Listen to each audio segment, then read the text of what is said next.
కాళ్లలో నొప్పి, నరాల వాపు వంటి లక్షణాలతో బాధపడుతున్నారా? వెరికోస్ వెయిన్స్ లో అత్యాధునిక చికిత్స ఏవిస్ వాస్కులర్ సెంటర్. నమస్కారం ప్రియా చౌదరి గారు. అత్తవారింట్లో వేరే కాపురం పెడదాము అనుకునేటువంటి ఆడపిల్లకి భర్త సరిగా సపోర్ట్ చేయక పుట్టింటికి వెళ్ళిపోతారు. పుట్టింటికి వెళ్ళిపోయినప్పుడు ఒక తల్లిగా ఫ్యామిలీని అంటే ఏ విధంగా ఉండాలి, ఏం చేయాలి అనేటువంటి విషయాన్ని మైండ్లో పెట్టుకొని చక్కదిద్ది పెట్టాల్సినటువంటి అవసరం చాలా ఉంటుంది. సో అటువంటి సమయంలో ఒక తల్లి కూతురికి ఏం చెప్పాల్సి ఉంటుందంటారు? వేరే కాపురం పెట్టుకోమని చెప్పాలి. అదేంటండి? మరి అయ్యే కదా ఇవాళ రేపు జరుగుతున్నాయి. మరి ఫ్యామిలీ వ్యవస్థ అత్తగారింట్లో పడలేదు అనగానే ఎమ్మటే ఏం జరుగుతుందండి? వేరే కాపురం పెట్టేయాలి. వేరే కాపురం పెట్టేసే చర్చలు ఎప్పుడు జరుగుతాయి? ఎవరైనా అదే మాట్లాడతారు. ఫస్ట్ చక్కదిద్దడానికి ప్రయత్నిస్తారు. నో జరగలేదబ్బా అని అనుకోలేదు. లేదు అమ్మో అత్తగారికి ఏం చెబుతాం, అమ్మో ఆ కుటుంబానికి ఏం చెబుతాం, అమ్మో వాళ్ళతో ఏం పడతామనో, లేకపోతే ఎందుకు వచ్చిందిలే అబ్బా ఈ గోల అనుకున్నప్పుడు, లేకపోతే మొగుడు 4 బెదిరించో, లేకపోతే మంచోడు మొగుడు అనుకోండి, లేదండి మా ఆవిడ్ని వేరే కాపురం పెట్టుకుంటామండి, మా అమ్మతోటి కాదండి, మా చెల్లితోటి కాదండి, అక్కతోటి కాదండి, లేకపోతే మా నాన్నతోటి కాదండి, మేము పెట్టుకుంటామండి అనుకుంటే వేరే కాపురం పెట్టేసేసుకునే కుటుంబాలు చాలా ఉన్నాయి. అంతే. కానీ ఫ్యామిలీ వ్యవస్థ బాగుండాలి కదా. బాగుందబ్బా, నా కూతురు బాగుంటే చాలు, ఫ్యామిలీ వ్యవస్థ నాకేంటి. ఆ టైప్ కూడా ఒక ఫ్యామిలీ ఉంది కదా. కానీ ఒక లైవ్ క్యారెక్టర్ స్టోరీ, నిన్నగాక మొన్న జరిగిన స్టోరీ చెప్తాను నేను మీకు. నాకు తెలిసి నేను ఆ పెళ్ళికి వెళ్ళి అక్షింతలేసి వచ్చిన పెళ్ళి కథ. ఒక కుటుంబం ఉంది, ఆ కుటుంబం చాలా కష్టపడేటటువంటి కుటుంబం. ఆ కుటుంబంలో ఉన్నటువంటి ఇల్లాలు అసలు విపరీతంగా ఎంత సమర్థవంతంగా అంటే, భర్త ఆ కుటుంబానికి సహకరించిన తాను కూడా భర్తతో పాటు కష్టపడుకుంటూ, ఎట్లా అంటే మార్నింగ్ ఇంటి పనులన్నీ చక్కబెట్టుకొని, ఇంటినంతా శుభ్రం చేసుకొని, ఇంటి పనులు చేసుకొని, వంట చేసుకొని చక్కగా తను రెడీ అయ్యి ఇమ్మీడియట్గా తన పనిలో తను దిగిపోతుంది. తను చేసే పని ఏంటంటే ఐరన్ చేయడం. ఓకే. అలా కష్టపడుతూ సొంత ఇంటిని 3 స్టోర్ల బిల్డింగ్ని ఆవిడ సంపాదించింది. 3 ఆడపిల్లలకి పెళ్ళిళ్ళు చేసేటటువంటి స్థాయిని కూడా ఆవిడ సంపాదించింది. ఆ క్రమంలో రీసెంట్గా 1 మంత్ బ్యాక్ మ్యారేజ్ జరిగింది. నేను కూడా వెళ్ళాను ఆ పెళ్ళికి, నేను కూడా ఆశీర్వదించి వచ్చా. కట్ చేస్తే నాకు 2 రోజుల కిందట జరిగిన విషయము నాకు ఎంత గర్వంగా అనిపించిందంటే, ఒక మహిళగా, ఒక తల్లిగా కూడా నేను ఒక పాఠం నేర్చుకున్నానేమో అనిపించింది ఆవిడని చూస్తే. జరిగిన స్టోరీ ఏంటి అని అంటే, పాపం ఆ పిల్ల ఇచ్చి చేసినటువంటి పిల్లవాడికి గవర్నమెంట్ ఉద్యోగం, కానీ జీతం తక్కువ.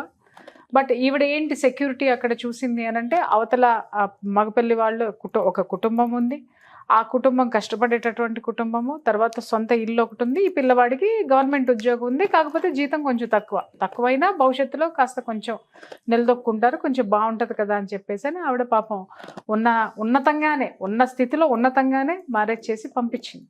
ఓకే. పంపించిన తర్వాత ఆవిడ అమ్మాయి కాపురానికి వెళ్ళి 15 రోజులు 20 రోజులు కూడా అవ్వలేదండి బాబు, 15 రోజులు అయిందేమో. వెళ్ళిన తర్వాత మరుసటి రోజు నుంచి బాధ్యత స్టార్ట్ అయిపోయినాయి వాళ్ళకి. చొక్కాలు చూపించినారు. ఎవరో ఆ ఇంట్లో ఉన్న అత్తగారు, ఆడపడుచు. ఏం చొక్కాలు చూపించినారంటే వేరే కాపురం పెట్టే సిచ్యుయేషన్స్ మరీ ఘోరంగా ఉన్నాయి. ఎట్లా అంటే, వాళ్ళు వెళ్ళి మార్నింగ్ లేవగానే ఈ పిల్ల ఇంటి పని మొత్తం చేయాలి. కొత్త పెళ్లి కూతురు అయినా సరే పని మొత్తం చేయాలి. సరే వాళ్ళమ్మ కూతురికి ఏమి నేర్పింది? అది నీ ఇల్లు, నీ పని నువ్వు చేసుకోవాలి, వాళ్ళు చేయలేదు వీళ్ళు చేయలేదు అనేది వంతులు పెట్టుకోవద్దు, నీ పని నువ్వు చేసుకో అని చెప్పేసి స్ట్రిక్ట్గా ఆవిడకి చెప్పి పంపించింది. చేస్తుంది, ఎవ్రీథింగ్ షీఈస్ డూయింగ్.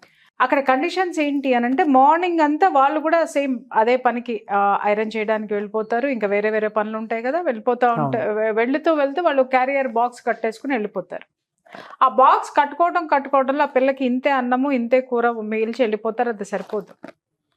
ఇంట్లో ఈవిడికి ఏంటి అని అంటే, వాళ్ళ ఆడపడుచు అనేది ఇంట్లో ఉంటుందన్నమాట. వాళ్ళ ఆడపడుచు అందరూ భోజనం చేసిన తర్వాత ఈ అమ్మాయి భోజనం చేయాలి. ఇక్కడ కండిషన్స్ అప్లై. ఎటువంటి కండిషన్స్ అండి? ఇదే, అందరూ భోజనం చేసిన తర్వాత అమ్మాయి భోజనం చేయాలి. అందరూ బ్రేక్ఫాస్ట్లు చేసిన తర్వాత మిగిలింది అమ్మాయి తినాలి. ఇక్కడ లాజిక్ ఏంటి చెప్తాను వినండి. ఇక్కడ అందరూ భోజనం చేసేసరికి ఆ అమ్మాయికి అంతో మిగిల్చేసి మిగిలింది తినడం మొదలుపెట్టారు. మళ్ళీ ఎక్కువ వండకూడదు, వాళ్ళు చెప్పిన క్వాంటిటీనే వండాలి, వాళ్ళు చెప్పిందే చెయ్యాలి.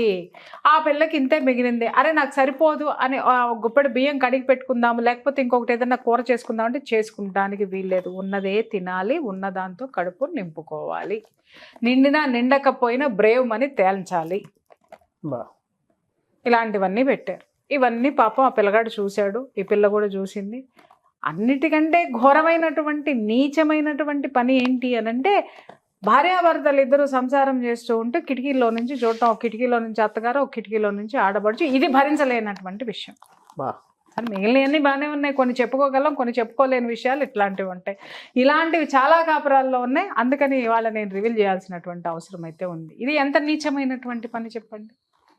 అత్తగారికి ఏం పోయే కాలం, ఆడబడుచు పెళ్లి కాలేదనుకో, దాని బుద్ధి బురదలోకి లాగింది.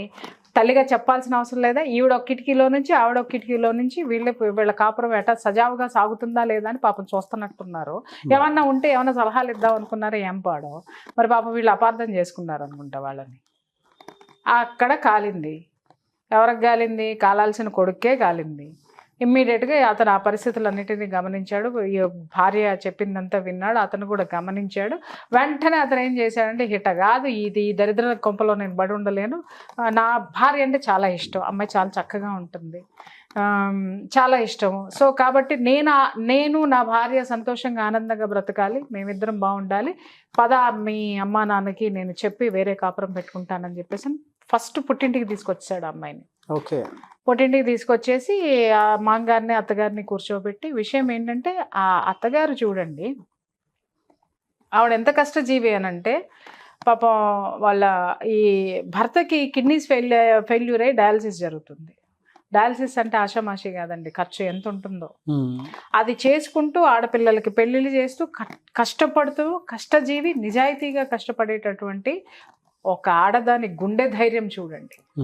అయ్యో ఇన్ని కష్టాలు నాకే ఉన్నాయి కదా, అయ్యో ఇది కదా నా జీవితం అని ఏడుస్తూ కూర్చోలేదు ఆవిడ. కష్టపడుతూ ధైర్యంగా సమర్థవంతమైనటువంటి మహిళ, సమర్థమైనటువంటి అత్తగారు, సమర్థమైనటువంటి తల్లిని మనం ఈ క్యారెక్టర్లో చెప్పుకోవచ్చు. ఎలా అంటే, ఆ అమ్మాయిని తీసుకొని అతను వచ్చాడు. వచ్చిన తర్వాత ఏంటి బాబు అని, అల్లుడు గారు కూతురు అల్లుడు సేమ్ అదే దీంట్లో ఉన్నారు కదా, సరే ఊరికనే వచ్చారులే అనుకున్నారు. అల్లుడు గారికి చేయాల్సిన మర్యాదలన్నీ ఆవిడ చేశారు. చేసిన తర్వాత ఉన్న విషయం అల్లుడు గారు అత్తగారికి చెప్పారు, మామగారికి చెప్పాడు. ఏమండి ఇట్లా మీ అమ్మాయి కొంచెం ప్రాబ్లమ్స్ ఫేస్ చేస్తున్నామండి మేము ఆ ఇంట్లో, కాబట్టి అంటే మరి ఏం చేద్దాం అనుకుంటున్నావు అని అడిగింది. ఏముందండి, నేను వేరే కాపురం పెట్టడానికి నేను డిసైడ్ అయిపోయాను, నేను వేరే ఇల్లు చూసుకుంటాను, చూసుకున్న తర్వాత మీ అమ్మాయిని తీసుకెళ్తాను, అప్పుడు దాకా మీరు మీ అమ్మాయిని ఇక్కడ పెట్టుకోండి, నేను చూడలేకపోతున్నా నా భార్య ఇలాంటి పడటము, ఆ ఇంట్లో పడటము అని చెప్పేసి అని అనగానే వెంటనే ఇంకొక ఆడది ఏం చేస్తుందండి, టపా టపా టపా 4 ఆ పుట్టింటి అత్తగారింటిని తిట్టేసేసి తర్వాత అల్లుడిని మెచ్చేసుకుని ఏమంటే ఈవిడ ముందు బయలుదేరుతుంది, ఏది ఇల్లు చూడడానికి. ఇల్లు చూసేసి కూతురు కాపురం పెట్టేయడానికి అల్లుడిని మెటికలు ఇరిచేసి మెచ్చుకోండి. ఆవిడ ఆ పని చేయలే. ఒకటే మాట చెప్పింది, బాబు భోజనం చేసి నువ్వు ఆఫీస్కి వెళ్ళు, నువ్వు ఆఫీస్ నుంచి వచ్చే టైంకి నా బిడ్డను తీసుకొని నేను నీ ఇంటికి వస్తానని చెప్పింది. అతను భోజనం చేశాడు, ఆఫీస్కి వెళ్ళాడు. అతను ఆఫీస్ నుంచి వచ్చేసరికి కూతుర్ని తీసుకుంది, డైరెక్ట్గా ఇంటికి వెళ్ళింది. ఇంటికి వెళ్ళి ఆవిడ అడిగిన ఒకే ఒక్క ప్రశ్న, మొట్టమొదటి ప్రశ్న, నా కూతురు నుండి మీకు ఏమైనా అభ్యంతరాలు ఉన్నాయా, నా కూతురు వల్ల ఏమన్నా మీరు కష్టాలు పడుతున్నారా, ఇబ్బందులు ఏమన్నా పడుతున్నారా, ఫస్ట్ నాకు అది తెలుసుకోవాలి నేను అని అడిగింది. ఏమన్నా చెప్పడానికి 10-15 రోజులు 10-15 రోజుల్లో ఏం చెప్తారు?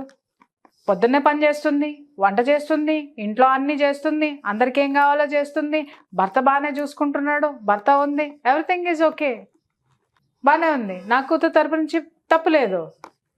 ఎమ్మట అల్లుడి వైపు తిరిగింది, నీకు నేను నా కూతురునిచ్చి చేసింది ఎందుకో చెప్తా నేను అని తల్లిని ఒక్కటే అడిగింది, అత్తగారిని ఒక్కటే అడిగింది. ఇంకొకటి ఏంటంటే, ఈ అమ్మాయి చక్కగా రెడీ అవ్వద్దు, ఈ అమ్మాయి చక్కగా ఏమీ చేయొద్దు, ఆడపడుచుకు నచ్చదు. ఈ అమ్మాయి ఏది వేసుకున్నా పోటీకి వచ్చేస్తా ఉందన్నమాట. ముందు నీ కూతురికి పెళ్లి చేసి ఆ తర్వాత నీ కొడుక్కి పెళ్లి చేయాల్సింది నువ్వు. పెళ్లి కాని పిల్ల ఇంట్లో ఉన్నప్పుడు కిటికీల్లో నుంచి కాపురాలు చూసేదేంది? భార్యాభర్తలు కాపురం చేస్తుంటే చూసేటటువంటి నీచమైనటువంటి సంస్కారాన్ని నేర్పినటువంటి నిన్ను ఏమనాలి? ఫస్ట్ చూసే తల్లివి నిన్నేమనాలి ముందు? ఇదే చెప్తున్నా నేను. తొందరలో నీ కూతురికి సంబంధం నిన్ను చూడమంటే నేను చూస్తా, నువ్వు చూసుకుంటే నువ్వు చూసుకో. పెళ్లి చేసి పంపి, పెళ్లి చేసి పంపి.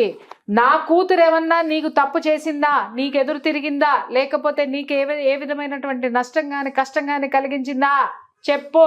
అది కనుక భరించరానిదైతే, సరిదిద్దుకోలేనిదైతే ఇక్కడే ఈ ఇంట్లోనే చంపి పాతేసి నేను వెళ్ళిపోతా అని అల్లుడికేసి తిరిగి ఒక మాట చెప్పింది. బాబు, నేను నీకు ఇచ్చి చేసింది, నా కూతుర్ని ఇచ్చి చేసింది సొంత ఇల్లు ఉందని. నీ 20,000 లేకపోతే నువ్వు తెచ్చుకునే 25,000 30,000 జీతంతో నా కూతుర్ని వేరు కాపురం పెట్టుకొని ఏం పొడుస్తామని ఇచ్చాను అనుకుంటున్నావు? నా కష్టాజీతం మొత్తాన్ని నీకు కట్నంగా ఇచ్చి నెత్తి మీద సొంత నీడ ఉందని ఇది చూసి, ఒక భద్రత, ఆర్థిక భద్రత ఇది చూశాను. తర్వాత నీది గవర్నమెంట్ ఉద్యోగం అని చూశాను. తర్వాత కుటుంబాన్ని చూశాను, ఒక కుటుంబం యొక్క అండని చూశాను నేను. ఇవన్నీ చూసి నేను నీకు ఇచ్చాను కానీ ఎత్తకపోయి 20 నీకు వచ్చేటటువంటి జీతంతో నా బిడ్డని వేరే కాపురం పెట్టి ఏం చేస్తావు? నీ కాపురాన్ని, నీ అమ్మా నాన్నని, నీ ఇంట్లో పరిస్థితుల్ని చక్కదిద్దుకునే పని నువ్వు చేసుకో అని అల్లుడికి చెప్పింది. కూతురికి చెప్పింది, నీ ఇంట్లో పరిస్థితులు ఏది ఏమైనా నువ్వు చక్కదిద్దుకో. ఇంకొకసారి పుట్టింటికి వచ్చినావా మళ్ళీ ఏడా తీసుకొచ్చి ఏడా సంపి ఏడా పూడ్చి ఏడా పాతి పెట్టి ఇంటికి వెళ్ళిపోతా. కిక్కురు మంటే ఒట్టు సార్. ఒక్కళ్ళు కూడా పోలీస్ స్టేషన్కి వెళ్తానని బెదిరించలా, కోర్టులకు వెళ్తానల్లా, ఇంకేం చేస్తానల్లా, రోడ్డు మీదకి లాగుతానల్లా. నిలబెట్టిందా, కడిగిందా, పద్ధతిగా మాట్లాడిందా, పద్ధతులు నేర్పిందా, వెనక్కి వచ్చిందా? ఇది తల్లి పాత్ర అండి. ఎంత స్ట్రాంగ్ గా చెప్పారు చూడండి. ఇది తల్లి పాత్ర. అంతేగాని కూతురు ఏడుస్తుంటే బొలోమని ఆడవడం, లేకపోతే కూతురు అమ్మో నేను ఒక్క నిమిషం కూడా ఉండలేనమ్మా అంటే తీసుకెళ్ళి వేరే కాపురాలు పెట్టించేయటము. వేరే కాపురాలు పెట్టే ఉద్దేశం కూతురికి లేకపోయినా కూతురికి వేరే కాపురాలు పెట్టే ఆలోచనలు కలిగించడం ఉన్నాయి. నో డౌట్ నాగరాజు గారు, కొన్ని కుటుంబాలు అసలు ఎంత చెప్పినా మారనటువంటి కుటుంబాలు ఉన్నాయి. అవును, కానీ మొట్టమొదటి ప్రయత్నం అయితే ఈ తల్లి చేసిందిగా. ఫర్దర్ గా చూద్దాం, వాళ్ళు అసలు మారకపోతే అప్పుడు ఇంకేం ఆవిడ స్టెప్ తీసుకుంటుందో. నేను కూడా ఈగర్లీ వెయిటింగ్. వాళ్ళు బాగుండాలని కోరుకుంటాను. ఒకవేళ ఇన్ కేసు ఏదన్నా జరిగిందంటే ఈవిడ మళ్ళీ ఏం రియాక్ట్ అవుతుందని నేను కూడా వెయిట్ చేస్తున్నా. ప్రతి తల్లి ప్రొటెక్షన్ కూతురు వెనక అలా ఉంటే ఏ ఆడపిల్ల కూడా కన్నీళ్లతో బ్రతకదు సార్, బ్రతకదు. పుట్టింటి ఇంకొకటి, ఆ పిల్లకి బాధ్యతలు నేర్పి పంపించింది. ఇది నీ ఇల్లు, నువ్వు వండుకో, నువ్వు తిను, నీ అత్తమామలకు పనిచేయి, నీ సంతోషంగా ఉండు నీ మొగుడితోటి. మొగుడికి చెప్పింది, నా కూతుర్ని గనక ఏమన్నా చేసినావో కొడుక ఏం తెలుసుకోవాలన్నా తెలుసుకుంటా. కూతురికి చెప్పింది, నీ ఇంట్లో జరిగే వాటిని నువ్వు గొంతెత్తి నువ్వు అబ్జెక్ట్ చేసి నిన్ను నువ్వు కాపాడుకొని నీ హక్కు ఏంటో ఇక్కడ నువ్వు సాధించుకోకపోతే బాధ్యతలతో పాటు హక్కులు ఉంటాయి. హక్కులు మాత్రమే తీసుకునే వాళ్ళకి బాధ్యతలు కూడా ఉంటాయి. ఇది గుర్తుపెట్టుకోవాలి మనం ఈ స్టోరీలో. హక్కులు నేర్పింది కూతురికి, బాధ్యతలు నేర్పింది. ముందు బాధ్యత నేర్పి పంపింది. ఆ బాధ్యతల వలయంలో కొట్టుమిట్టాడుతుంటే పిచ్చ మొఖం దానా, నీకు హక్కు ఉంది ఇక్కడ, నువ్వు కోడలు ఇక్కడ, నీది ఇది, నువ్వు యజమానురాలివి, ఇంటికి పని మంచివి కాదు అని తన హక్కులేంటో కూడా చెప్పి వచ్చినటువంటి బాధ్యతాయుతమైనటువంటి తల్లి స్టోరీ.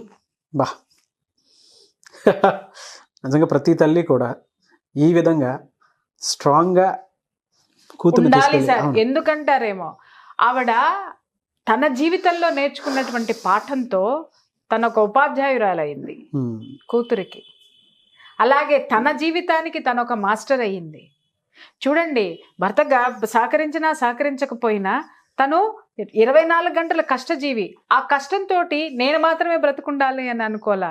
సమాజంలో ఎలా బ్రతకాలో, సమాజంలో బిడ్డలకి కూతుళ్ళకి ఏమి నేర్పాలో, ఆడపిల్లకి ఎంత ధైర్యం నేర్పాలో, ఒక ఇంటికి పంపించిన ఆడపిల్లకి ఏ బాధ్యత నేర్పాలో, ఆడపిల్లకు ఉండవలసిన హక్కులేంటో, అలాగే అత్తింటి వాళ్ళకి ఈ ఆడపిల్లల తరపున వాళ్ళ పట్ల ఉండాల్సినటువంటి గౌరవం ఏంటో కూడా నేర్పొచ్చింది ఆవిడ.